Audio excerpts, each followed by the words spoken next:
On the 14th of June, in Zagreb, we are going to gather under the sponsorship of EBRD, stakeholders, investors, existing ones, potential future ones, NGOs, regulators, governments, to discuss something that we call energy security.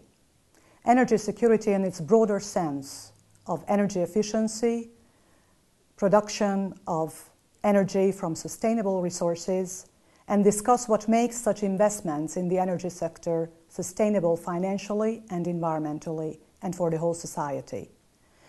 We would like to discuss how to establish tariffs that are both affordable and are based on cost recovery. We would like to discuss how to entice private sector investors in sustainable energy generation and in energy transport as well. EBRD has financed over €1 billion in energy projects in the region, and we would like to do more. We are here to be a long-term strategic financing partner. Just recently, we signed a financial package for the thermoelectric power station in Šoštanj, Slovenia, which would use conventional fuel, but also use state-of-the-art technology.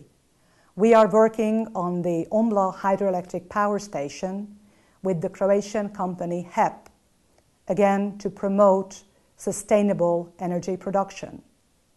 We are supporting private sector investors in the region.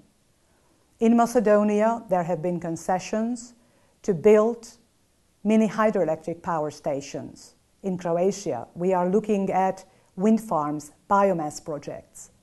On the 14th of June, here in Zagreb, we would like to gather all these stakeholders to look at the region, the regional energy supply, and the generation of indigenous energy.